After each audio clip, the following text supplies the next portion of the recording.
pessoal, boas-vindas a mais um Collab Trends. Eu sou Cláudio Cardoso e hoje eu vou entrevistar Márcia Ogawa, que é uma senior partner da Deloitte, dispensa apresentações, e ela é líder na Deloitte da indústria de tecnologia, mídia e telecomunicações.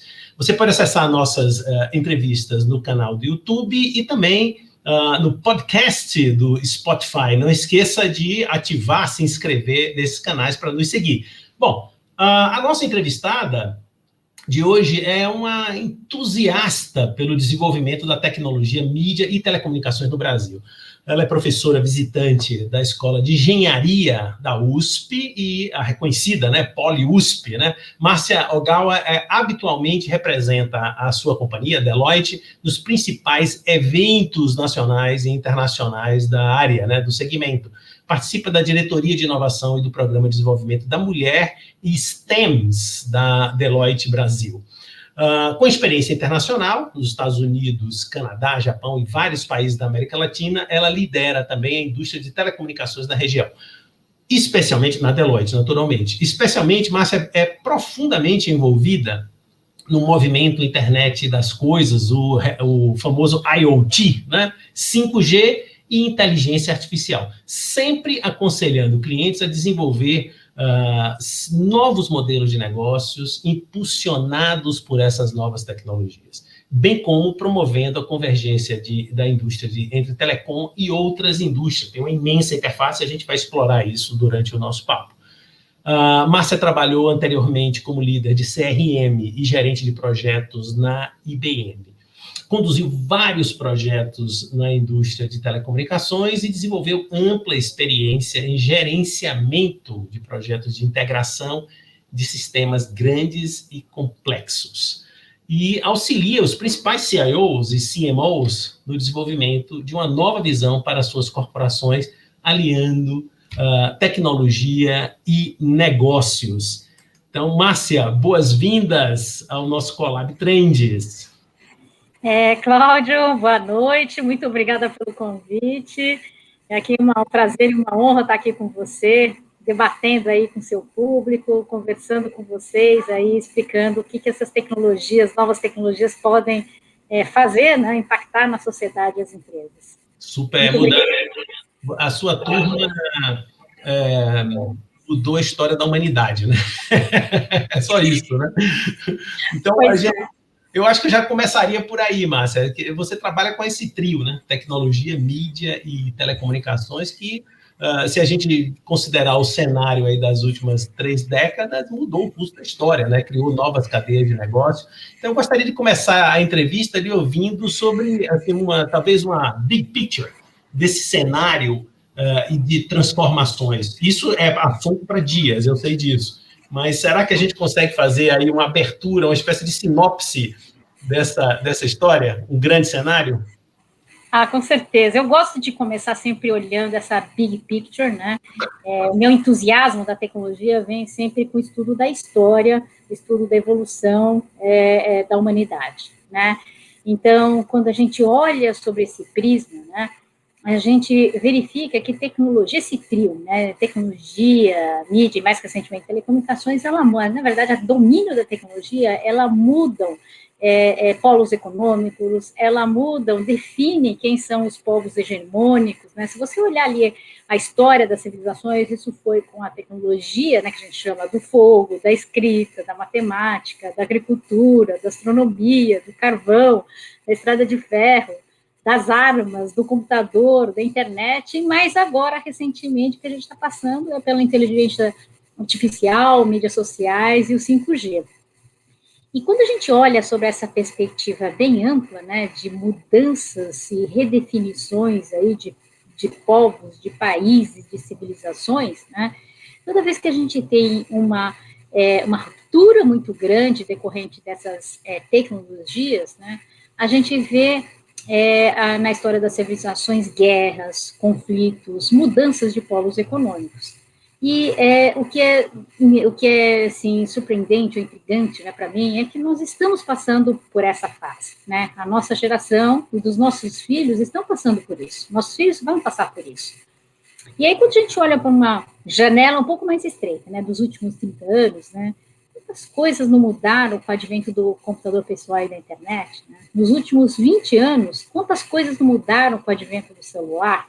E mais recentemente, quantas coisas não mudaram com as mídias sociais e a inteligência artificial, né? Então, ela mudou a forma como a gente interage com as pessoas, como a gente pode se divertir, como a gente trabalha, né? Como a gente pode estudar, e principalmente como as empresas e a sociedade são organizadas, né? Como um paciente é tratado, né? Então, e somando a tudo isso aí, nessa janela mais curta ainda, né? Nós temos aqui o cenário da pandemia, né? O cenário aí dessa epidemia, e que poderão surgir outras epidemias, né? Então, o uso dessas tecnologias foram ainda mais potencializados, né? Então, isso está alterando a estrutura da nossa sociedade e do jeito que a gente vive, né? Então, o que eu acho curioso, né, é isso mesmo, hoje, o que a gente está fazendo hoje, né, Cláudia? Essa entrevista, hoje, no dia de hoje, ela está sendo realizada remotamente, né, num vídeo do meu computador pessoal, ela vai ser transmitida para um público que pode estar bem distante daqui, inclusive que nem fale a nossa língua, né? Então, tudo isso são o poder transformacional da tecnologia, né? Na sociedade, na comunidade que a gente vive e no ser humano, é impressionante, né? E a gente está passando por essa disrupção violenta. Muito, muito interessante, Márcia. Olha, eu gostaria de puxar aí já o assunto, digamos, da área do mundo de negócios, pelo tema do 5G, né? 5G. Uhum. Claro que eu acho que tem grandes perspectivas que você vai, grandes cenários que você vai nos trazer aí uma contextualização. Mas eu penso logo de cara que em muitas tecnologias, e certamente no 5G, ela está sob domínio de poucas empresas, né, e às vezes poucos países também. E aí a gente tem um debate intensíssimo que a gente acompanha, nós acompanhamos pela imprensa, que envolve até questões geopolíticas, né? China, Estados Unidos, enfim.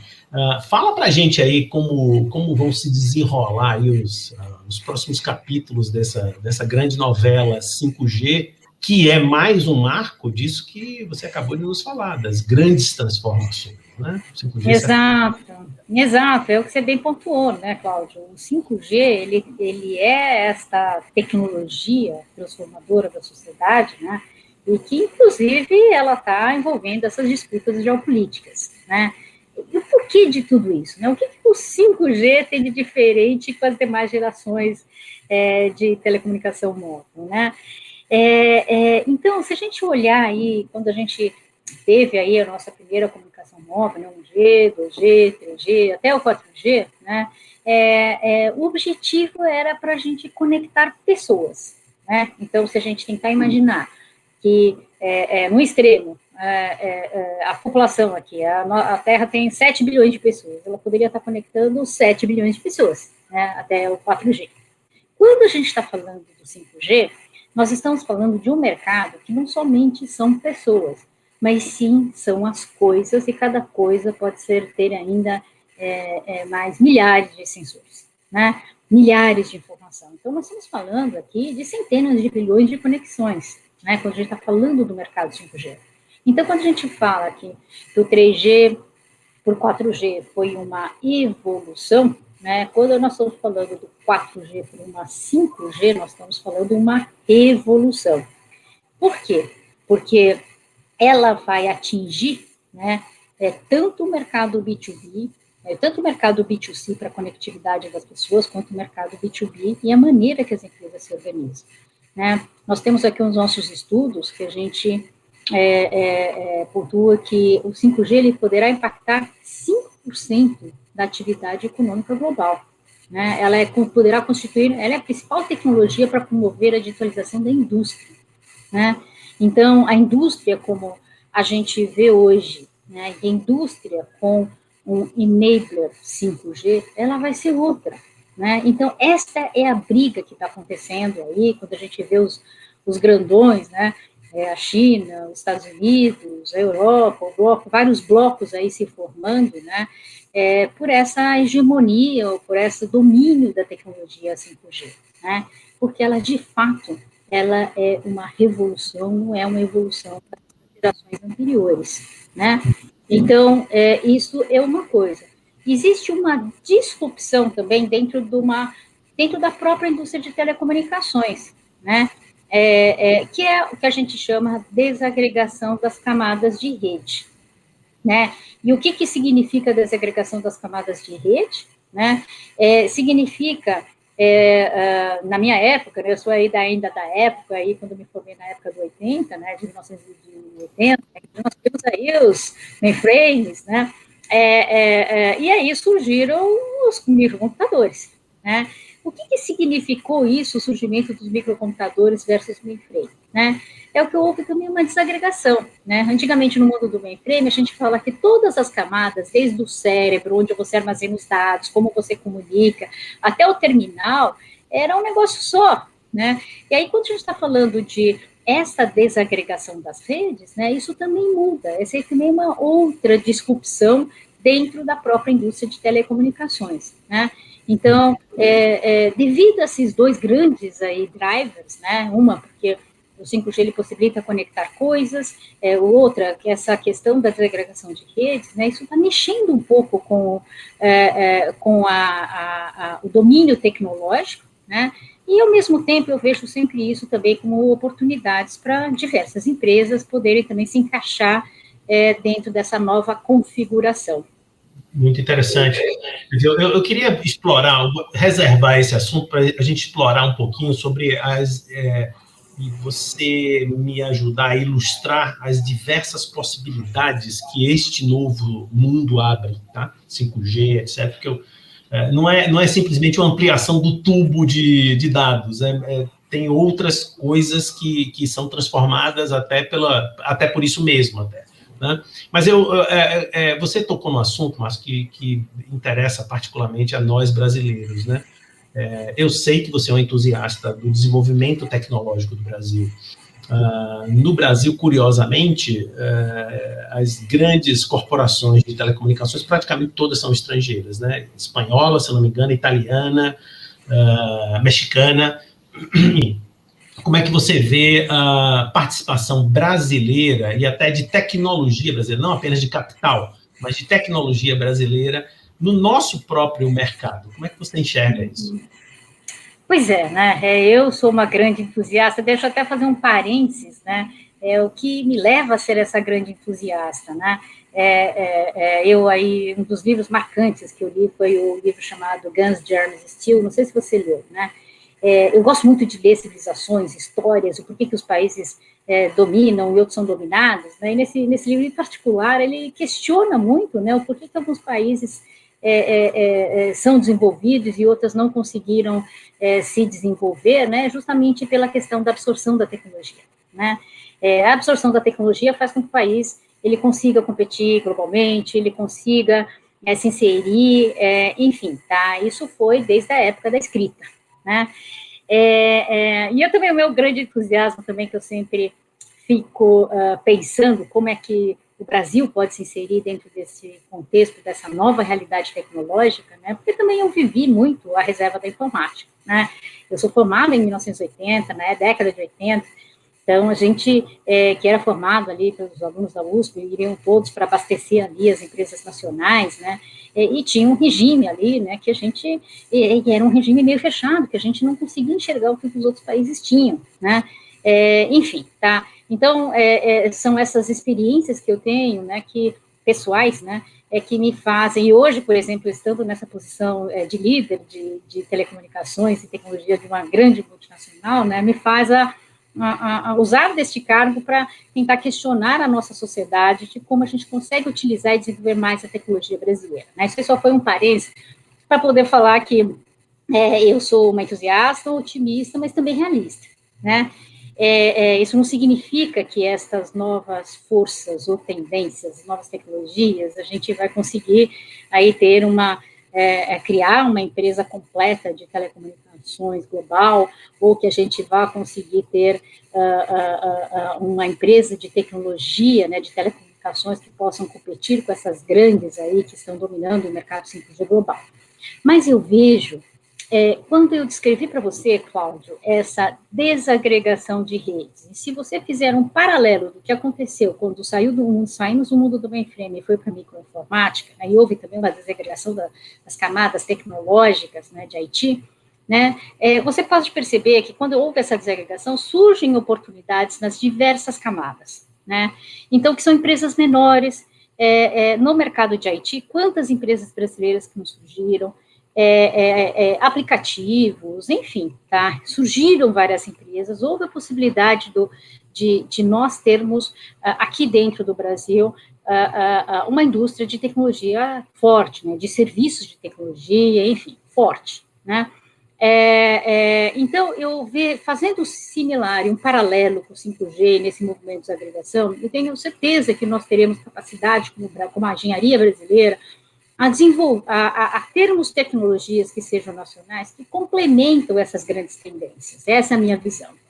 Não que, o que eu falei, eu sou muito realista, né? Não que a gente vai dominar todos os elos, né, da cadeia do 5G, mas sim, nós temos aqui no Brasil camadas, né, ou algumas tecnologias que podem complementar este, que a gente chama de portfólio, ou footprint dessas grandes multinacionais, né? Então, eu sou muito otimista nesse assunto.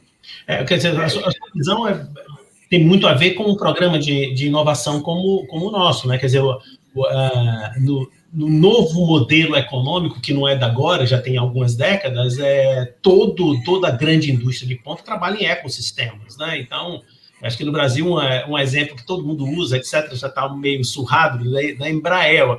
A turbina é feita num lugar, a fuselagem no outro, mas nós temos uma super tecnologia aeronáutica e somos capazes de selar com uma marca feita em solo brasileiro e agregar valor e gerar receita para a nossa comunidade mais próxima, né?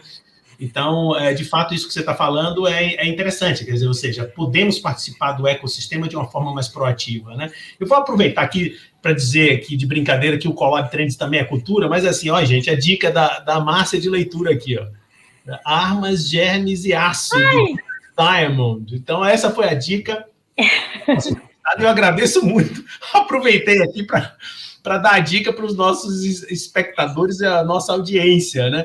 Agora, Márcia, então eu já quero puxar aí um outro gancho, que você está me dando várias ideias, e dizer o seguinte, olha, o Brasil, no entanto, em tecnologia e em produção agroindustrial, nós somos fera, né? Feras, participamos do mundo como um player relevante e, por isso, enfrentamos barreiras de debates pesados, essa coisa toda.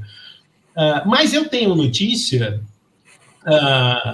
como leigo também, de que a distribuição, por exemplo, de redes de banda larga ou de latência baixa, etc., na ponta ainda é um desafio para o Brasil. Paradoxalmente, ao valor que a nossa indústria no campo, na distância tem, né? Como o pessoal chama dessa distribuição de last mile e tal.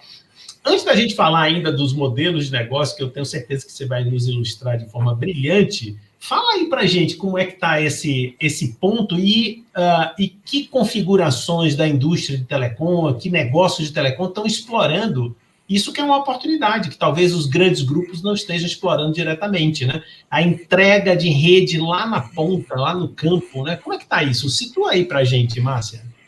Então, eu acho que você pontuou um ponto bastante interessante, né? A gente discute isso muito com o Instituto de Pesquisa, academia, né?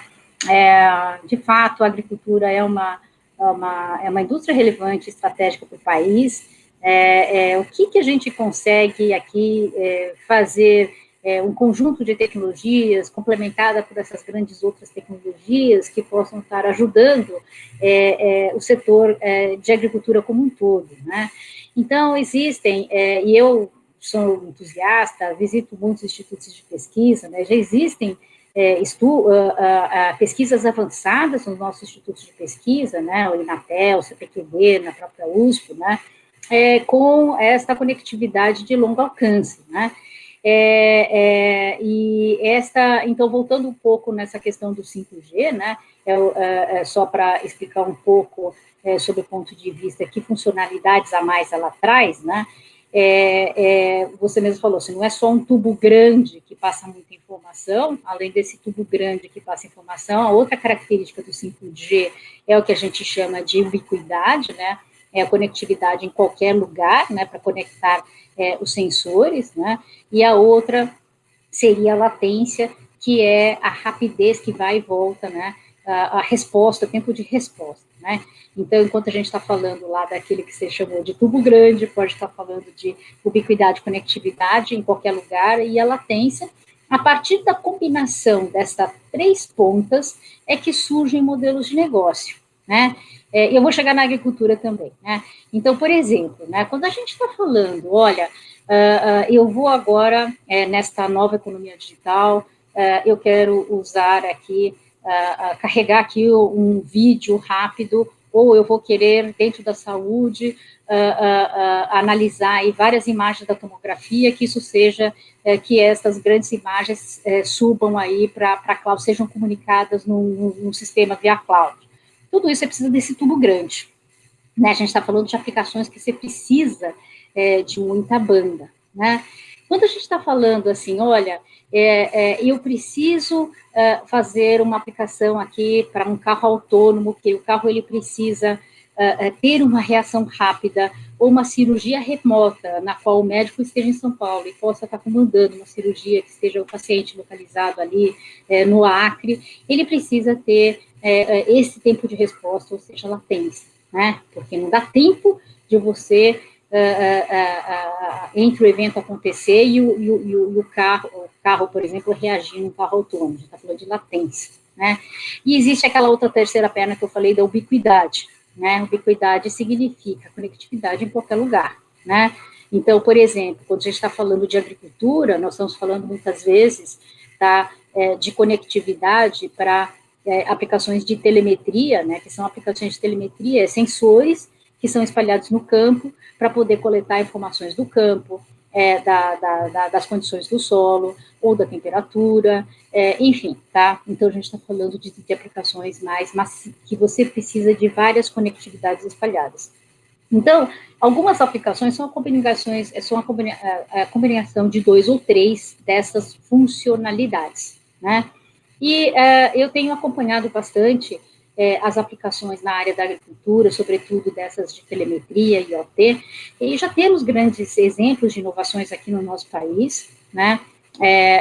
Eu acho que nós temos condições de termos inovações relevantes na área de agricultura, nós chamamos de Agritech, e eu acho que o que falta mais no Brasil é essa questão mais do ecossistema de ter as aplicações e essas tecnologias de uma forma mais estrutural, conectando empresas, conectando fornecedores, conectando aí os transportadores, né? Então, aí a gente está falando de aplicações mais de larga escala, né?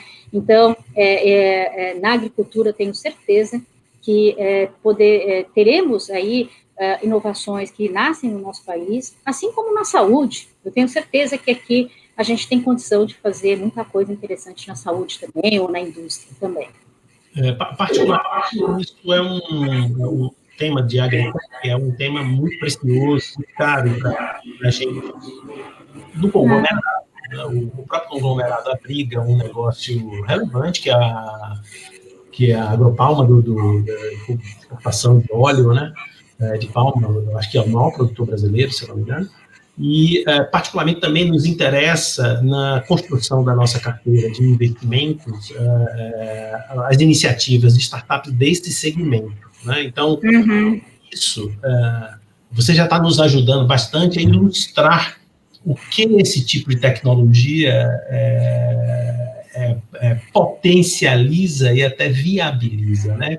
Com esse triângulo que você pintou tão bem, né? De banda mais larga, equidade e latência. Por favor, fale. Então, e aí na agricultura, por que nós estamos aí com o Instituto de Pesquisa, a academia, estudando também o potencial do 5G, né? Porque Na agricultura, vamos colocar aqui a ótica do investidor de telecomunicações, né?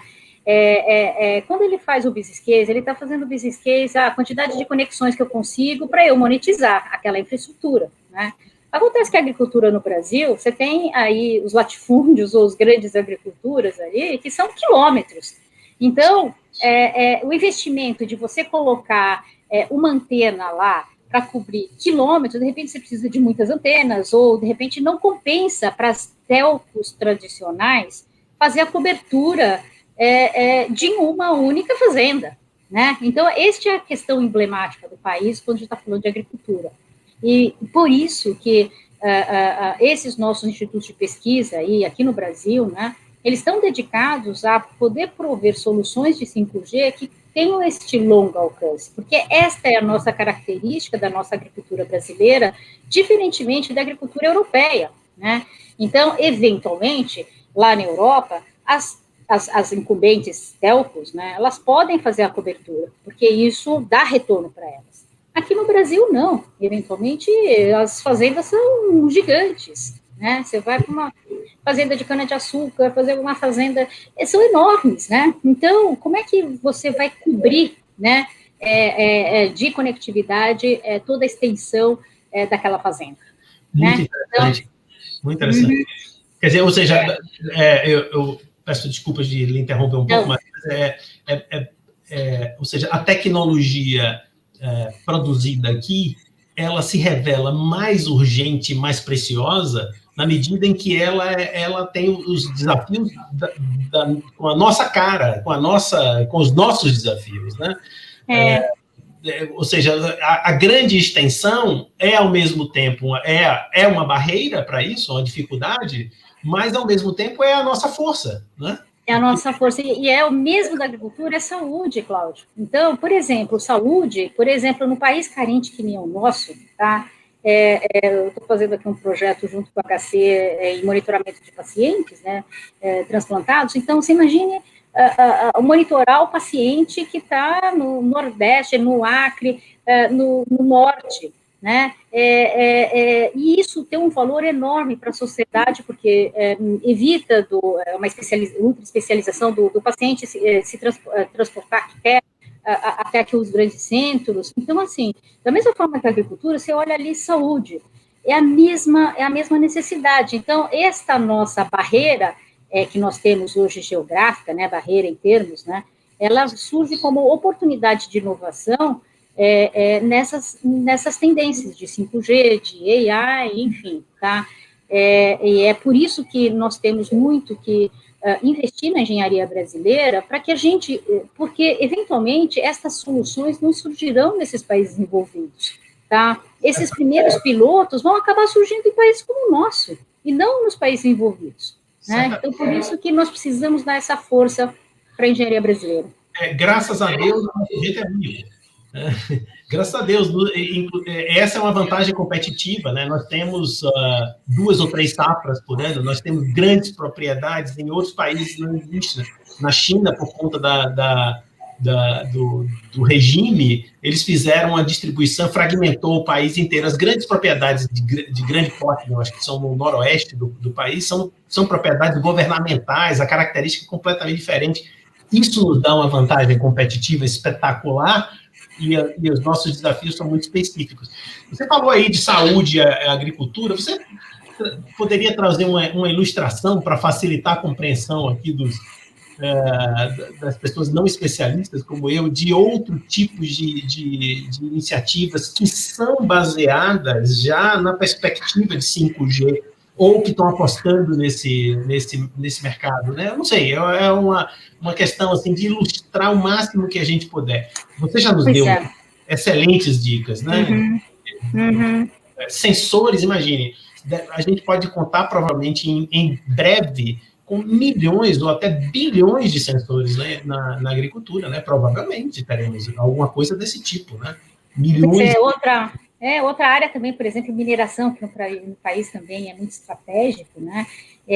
Onde estão os depósitos aí de matéria-prima? Em regiões que não são cobertas hoje pela tecnologia, pelas comunicações, né? Então, como é que empresas aí, como a Vale, conseguem extrair das melhores tecnologias, né? Como é que ela vai conseguir implantar essas tecnologias para melhorar a produtividade, enfim, tá? Isso tudo são questões muito particulares da nossa economia e do Brasil, né? E são locais, por exemplo, na indústria de mineração, em aplicações de 5G com essas novas tecnologias, né? Que são importantes para o aumento da produtividade, né? Eventualmente, um outro país, ele possa não ter esses mesmos desafios, então nós precisamos resolver esses desafios, né? Então, por exemplo, do 5G, numa mineração, por exemplo, o que para a gente, para os países envolvidos, pode ser muito prioritário, esses carros autônomos aí nas ruas, para a gente, o que é importante eventualmente? Esses carros, eu diria, esses veículos autônomos para poder estar dentro das nossas fábricas, dentro de uma mineradora, tá, para transportar coisas, né? Ou mesmo dentro de uma fazenda de agricultura, esses veículos autônomos, tratores autônomos, transportadores autônomos, isso são aplicações de 5G extremamente importantes, né? Então, por isso que a gente fala que o caso de uso, quando a gente olha os casos de uso dos países desenvolvidos, precisam ser tropicalizados para o país, né? Enquanto para uma Suécia, para uma Alemanha, eles estão investindo pesadamente em carros autônomos, carros, né, de pessoas físicas, né? A nossa prioridade, eventualmente, são esses veículos para transporte interno das fábricas, para transporte na agricultura, na mineração. Então, são essas engenharias que a gente precisa desenvolver no país, ou desenvolver aqui. Perfeito. Fazendo jus aqui ao nosso nome de trends, né, das tendências, além desse mundo espetacular que você está nos trazendo, o que mais você veria, assim, Márcia, como tendências, né? É claro que, por exemplo, o mundo dos investidores, é importante ele ter essa antevisão, mas não só dos investidores, especialmente do empreendedor, do pequeno empreendedor, né? Que vai trazer aquela novidade, pensar de uma forma diferente, né? Tá tão na moda falar disruptivo, né? E pensar de um jeito desconcertante, né? Nossa, que ideia incrível. Então, de um lado, a gente tem os investidores, claro, olhando para o futuro, entendendo para que lado vai, e tem alguma perspectiva de investimento, mas os empreendedores que são esta ponta de lança da sociedade, né? Que vão empreender, vão corajosamente arriscar a pele nisso. Quais são os grandes trends aí que você enxerga, Márcia? Pois é, né? Você tocou num ponto importante, né?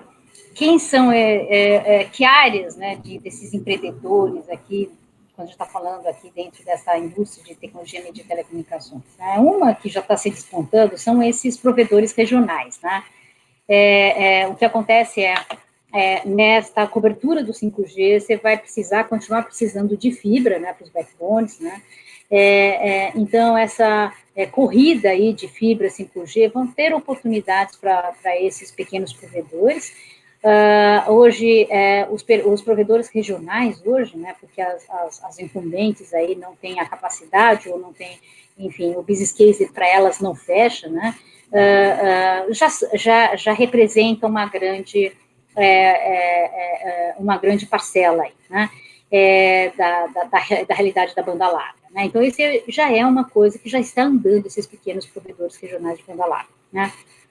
O segundo que eu também gosto de analisar é o mercado de edge, né. O que é edge, né? É importante que edge significa computação em borda, né? Literalmente computação em borda. O que significa isso, né? Significa que a parte do processamento de inteligência artificial, ele vai rodar na borda, ou seja, no computador que está acontecendo o evento, tá? Para depois que ele processa e sobe essa informação lá na cloud, lá na nuvem, né? Então, esta parte que a gente chama de edge computing, que é a computação de borda, também nos nossos estudos a gente identifica que é um mercado muito importante, que vai crescer, né? Na nossa visão, então, até 2023, 70% das empresas vão utilizar o que a gente chama de Intelligent Edge, né? Existe o mercado também de edge data center, por quê? Porque existem os grandes data centers, mas com essas novas aplicações de criatividade, de mídia, entretenimento, vão precisar, que a gente chama de edge data center. Então, edge data center também é um mercado muito importante. Então, tudo que a gente chama dessa computação em borda, né, é um mercado importante. E eu tenho certeza, eu já vi, aqui no Brasil a gente já tem alguns desenvolvimentos de edge, né, que são relevantes, né? Então, tem estimulado bastante os institutos de pesquisa brasileiros a desenvolverem projetos / produtos na área de edge, né? Que, na verdade, é aquilo que eu falei logo no primeiro tópico, né? Eventualmente, esses edges, ou essas engenharias, tá, podem complementar as outras. E essa é a minha tese de como a gente pode inserir, né, a nossa engenharia nacional dentro de um contexto mais global, né? E o terceiro é quando a gente fala de captura de dados e monetização dos dados, né? Através do AI, né? Esse também é um pequeno, não precisa tanto de CAPEX, né? Então, são os empreendedores, são os talentos brasileiros que podem lançar empresas que possam utilizar melhor os dados e aplicar algoritmos de AI, né? Eu gosto de fazer um paralelo que nem na indústria do petróleo, né? Então, a gente está extraindo lá o petróleo, né? Para a gente subir na cadeia de valor, você tem uma cadeia de valor em cima, né? Que é o refino, que é a distribuição. Então, da mesma maneira que tem os dados são produzidos aonde? Os dados são produzidos pelas pessoas que estão aqui, pelas coisas que estão aqui no país, né? Então, os dados são gerados aqui no nosso país, né? Então, a segunda camada, que é a captura e a monetização, em vários lugares podem surgir empresas que vão conseguir fazer essa captura e a monetização desse dado, né? A monetização eu preciso ainda deixar bem claro, né? Ainda respeitando toda a ética, a privacidade, enfim, né? E estas empresas, tá, esses engenheiros aí que possam estar monetizando esses dados que surgem em solo brasileiro, né, são também, eu diria, a grande aposta também para os investidores aqui em solo nacional. Espetacular, espetacular. Essa ideia do edge computing, quer dizer, trazendo a parte complexa de processamento, talvez mais intensa, no sentido de que trafegaria dados, desafogando rede, trazendo a solução para a ponta, é um espetáculo esse conceito, né? Porque sim, é muito bacana. O inteiro, de fato, na sua mão, não está no cloud, né? Desde que a segurança permita, não sei, é algo assim, né? Com todas as funcionalidades. Exato. Por exemplo, eu vou dar um exemplo aqui, por exemplo, quando você olha assim alguns exemplos da saúde, eles são emblemáticos e é fácil de tangibilizar, né? Então, você tenta imaginar o seguinte, né? Lá para o Covid, você precisa estar monitorando o seu oxigênio recorrentemente, por exemplo, né? Se abaixo de 93%, você precisa lá correr para o hospital, né? Então, isso é um caso clássico de telemetria, né? De monitoramento de sinais do paciente. Isso pode ser para diabetes, isso pode ser um monte de coisa, para batimentos cardíacos, enfim, né? O ED é aquele que consegue tomar uma decisão no local. Ao invés de ficar mostrando e subindo para a nuvem, por exemplo, 95%, 95%, 95%, 94%, ele só fala quando aconteceu 93% lá, por exemplo, e passa para a nuvem, tá? Que a gente chama da resolução do problema, que a resolução é lá na ponta, né? Então, é isso que a gente está falando de edge, isso é essa decisão, né? Ou seja, a decisão do AI, ele vai estar lá na ponta, né? De uma forma muito mais veloz, operativa, e abre um campo espetacular para os desenvolvedores, né? Porque é sem fim, né? É trabalho para chuchu. Você vai ter que Isso.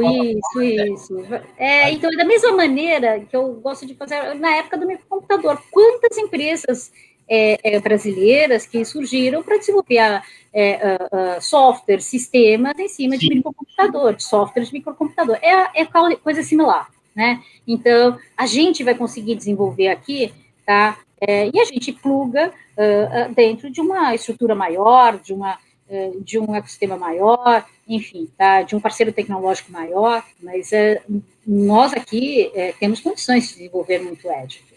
Márcia, a sua entrevista trouxe perspectivas espetaculares para o mundo das startups, porque, ao contrário da gente pensar só que são os big players que estão no mercado, tudo indica, depois de lhe ouvir, de que o mundo está cheio, cada vez mais cheio de oportunidades e de várias naturezas, né? Você pode atuar em banda, você pode atuar em processamento, em inteligência artificial, dispositivos, sensores. É um mundo espetacular, na verdade, que nós temos.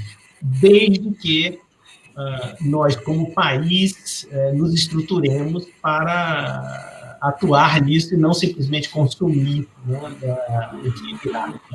Então, Márcia, olha, já lhe agradecendo, mas eu gostaria de deixar com você aí uma palavra final, a perspectiva da Deloitte como um player do mercado de oferta de soluções, enfim, nos fala um pouquinho disso aí para a gente lhe agradecer de uma forma mais plena possível aí.